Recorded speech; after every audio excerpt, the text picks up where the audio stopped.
Hello everyone, my name is CA Kanak Maheshwari. I recently qualified my CA examination in November 2024 attempt, and today I'm gonna discuss with you a few tips, yeah, few strategy points which I have followed during my CA final journey for paper number 6, that is IPS.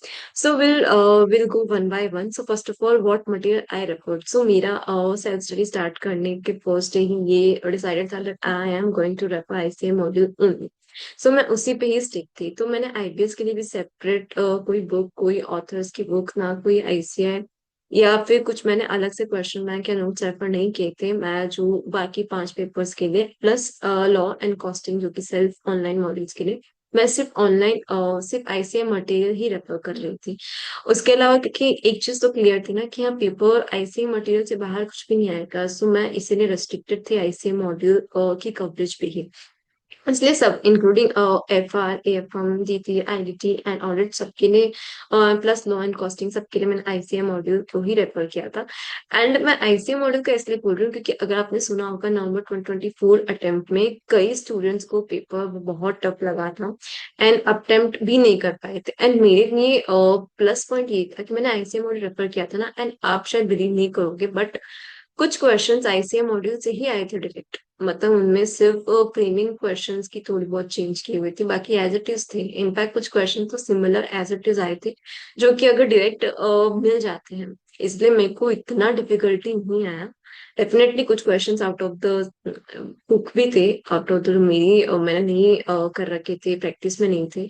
डीटीआईटी के कुछ question थे जो मुझे नहीं आए थे, but उसके अलावा पेपर वाज इन कंट्रोल। सो इसीलिए आप आईसीए मॉड्यूल अच्छे से पढ़ के जाओ। इन इनकेस आपने आईसीए मॉड्यूल नहीं पढ़ा है, आप किसी और ऑथर की बुक का रेफरेंस ले रहे हो, उससे प्रिपेयर किया है, तो आप दो चीजें कंफर्म कर लो। फर्स्ट कि आपका आईसीए मॉड्यूल का कवरेज उस बुक में कंप्लीट है, 100% है। सारे क्वेश्चन, सारी illustration, everything should be included. And second is that कि उस पेपर को उस बुक को आपने अच्छे से पढ़ लिया है, आपने 3 to 4 टाइम्स आपने रिवीजन कर लिया तब जाके, क्योंकि उस बुक के सारे कॉन्सेप्ट फैमिलियर हो जाते हैं, कौन सी चीज कहाँ पे, कौन सा कॉन्सेप्ट कहाँ पे है, कौन सा चैप्टर कहाँ पे है। सो आपको एक आइडिया मिल जाता है, इसलिए आपको एग्जाम हॉल में उसको ढूंढने में टाइम नहीं लगेगा कि ये चीज है कहाँ पे। इसलिए क्योंकि जब वो चीज मिलेगी, जब तुमको कॉन्सेप्ट मिलेगा, तभी अपन उसको इमिडिएटली लिख सकते हैं और पेपर अटेम्प्ट हो सकता है पूरा 4 आवर्स में।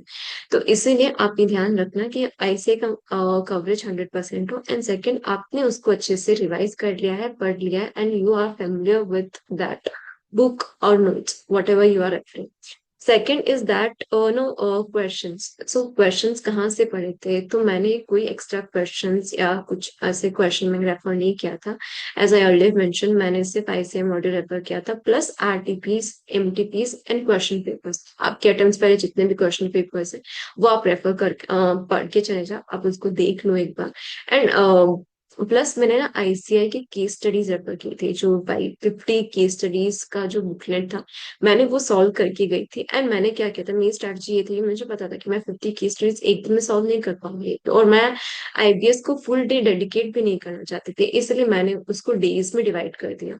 सो मैं डेली 5 केस स्टडीज पढ़ती थी। जैसे मैंने एफ आर रिवाइज किया या मैंने एफ एम रिवाइज किया, तो मैं उसके बाद मेरे को ब्रेक लेना है, तो मैं 5 केस स्टडीज सॉल्व कर रही थी। तो डेली 5-5 करके मैंने 10 दिनों में मैंने वो 50 केस स्टडीज कंप्लीट कर ली थी, सो दैट एक साथ बर्डन भी नहीं आए।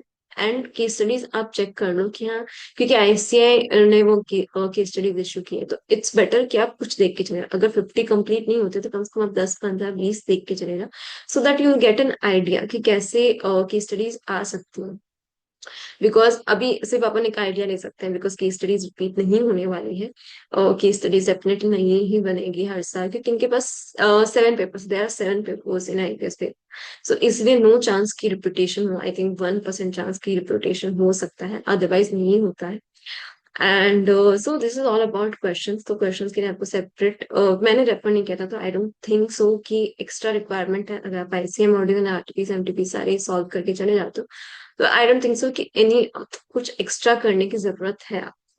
Third would be the timings of revision, कि मैंने रिवाइज कब किया था, आईबीएस को मैंने टाइम कब दिया था। तो आईबीएस के लिए मैंने स्पेसिफिकली कोई डेज अलोकेट नहीं किए थे, कोई टाइम अलोकेट नहीं किया था मेरे स्केड्यूल में। मैंने सिर्फ इतना था कि एक बार I think October first week में मैं 5 बजे से बहुत टायर्ड हो गई थी कि मुझसे नहीं पढ़ा जा रहा था, तो then I took a break.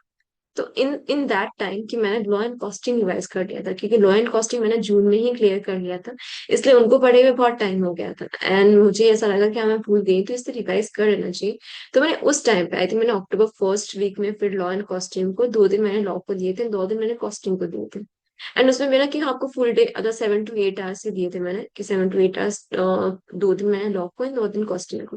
क्योंकि अब इसमें आपको इतनी डिफिकल्टी नहीं है, क्योंकि आईबीएस के लिए आपको लॉ एंड कॉस्टिंग बहुत लिमिटेड टाइम के लिए पढ़ना पढ़ोगे तो भी हो जाएगा, क्योंकि इसमें आपको कॉन्सेप्ट याद नहीं करने, कॉन्सेप्ट आपको मगअप नहीं करने हैं, या आपको वहां पे लिख के ऐसे नहीं आना है, क्योंकि आपके पास ओपन बुक एग्जामिनेशन है, तो अपन को कहाँ है कॉन्सेप्ट और क्या है कॉन्सेप्ट इतना पता होगा, तो अपन का अपने आप ही सब कुछ पेपर सॉल्व हो जाए। तो इस टाइम पे अक्टूबर फर्स्ट वीक में मैंने रिवाइज किया था। अभी ये डिपेंड करता है, एटलीस्ट आप एग्जाम के 1 month at least law and costing को भी रिवाइज कर लो, एंड उसके अलावा 5 सब्जेक्ट जो है वो आपके मीनवाइल चल ही रहे हैं, उनका सेल्फ आपका रिवीजन हो रहा होगा साइड बाय साइड, इसीलिए उसको आपको ऐसे डेडिकेटली नहीं पढ़ने की जरूरत है। सिर्फ लॉ एंड कॉस्टिंग का प्रिपरेशन या रिवीजन जरूरी है, क्योंकि वो बहुत पहले क्लियर किए हुए रहते हैं, इसलिए भूलने के भूल जाते हैं, इसलिए उसको रिवाइज करना जरूरी है। और देन एमसीक्यूज, एमसीक्यूज कौन से रेफर किए थे, या कोई एमसीक्यू बुकलेट, तो मैंने आईसीए व्यूअर्स पोर्टल पे जो एमसीक्यूज हैं मैंने वो सॉल्व किए थे, वो मैंने इंडिपेंडेंट एमसीक्यू भी सॉल्व किए थे, एंड वो मैंने केस स्टडी बेस्ड दोनों सॉल्व किए थे। तो और ये सारे सब्जेक्ट के लिए किए थे मैंने, आई थिंक 1 और 2 सब्जेक्ट के रह गए थे due to limited time, but I try कि हाँ मैंने ऑलमोस्ट कंप्लीट कर लिए थे लॉ एंड कॉस्टिंग के लिए। तो आप वो करके चले जाना, उसके अलावा आई डोंट थिंक सो कि एमसीक्यूज की प्रैक्टिस के लिए जरूरी है। एमसीक्यूज पे स्पेशल फोकस देना भी जरूरी है, क्योंकि इसमें एमसीक्यूज ज्यादा पूछे जाते हैं, तो इसलिए आप उस पे जरूर फोकस कीजिएगा एमसीक्यूज की प्रैक्टिस, एंड जितना ज्यादा एमसीक्यू सॉल्व करोगे उतना बेटर होगा। एंड लास्ट वुड बी, इस पेपर की एड नो इतना स्ट्रेस लेने की जरूरत नहीं है जितना कि आईपीएस का क्या पढ़े, कितना पढ़े, कौन सा मटेरियल रेफर करें, क्या कौन सी बुक, इतना स्ट्रेस नहीं है। आप जो बुक्स पढ़ रहे हो आप उन्हीं पे ही स्टिक रहो, एंड ये जो इतने इंडेक्स, इतने नोट्स, इतने प्रिंट आउट्स, इतने ले जाने की जरूरत नहीं होती है। अगर आपने नहीं पढ़ रखे, आपने अगर पढ़ रखे हैं तो आपको डायरेक्टली मिल जाएंगे। तो जो चीजें आपने पढ़ी नहीं रखी है, आप फेमिलियर ही नहीं हो, और वहां पे 4 आवर्स में इतना टाइम ही नहीं हो पाता है कि अपन चीजें ढूंढे, या फिर इतना वहां पे ढूंढे जो आपने बिल्कुल नहीं पढ़ा है। अभी जिस बुक से आपने एक बार भी नहीं पढ़ा है, उस बुक में अगर वो टॉपिक भी आएगा तो आप कैसे ढूंढेंगे। तो इसलिए वो मत करना, कोई भी ऐसा मटेरियल कैरी मत करना, और ना ही वो सेम टाइम पे रेफर करना, क्योंकि वो वेस्ट ऑफ टाइम है, क्योंकि नहीं याद होगा। ICM module is the best. And last point would be mock test paper. मैंने गलती की थी, मैंने mock test paper नहीं दिए थे आईबीएस के लिए, कोई मैंने एमटीपीज कुछ नहीं, ऐसे रिटर्न में मैंने टेस्ट नहीं किया था खुद को। मैंने सिर्फ बाकी सब्जेक्ट के मैंने हाँ दो दो मैंने मॉक टेस्ट पेपर दिए थे, बट आईबीएस के लिए नहीं दिए थे। तो मेरा एक सजेशन जरूर रहेगा कि आप एक मॉक टेस्ट पेपर आईबीएस का भी लिख के देखो एग्जाम से 1 महीने पहले, या इवन 15 दिन पहले, अगर आपको प्रिपेयर है सब कुछ, तो आप एक पेपर लिख के देख सकते हो। सो उससे कॉन्फिडेंस बिल्डअप हो जाएगा, वो एक चीज कर सकते हो। बाकी ऑल द बेस्ट। आपको कुछ डाउट्स हो तो प्लीज मुझे बताइएगा, प्लीज कमेंट बॉक्स में करके बताइएगा मुझे, मैं पक्का सॉल्व करने की ट्राई करूंगी। एंड उसके अलावा कोई भी फीडबैक हो तो मुझे जरूर दीजिएगा। Thank you so much, bye bye.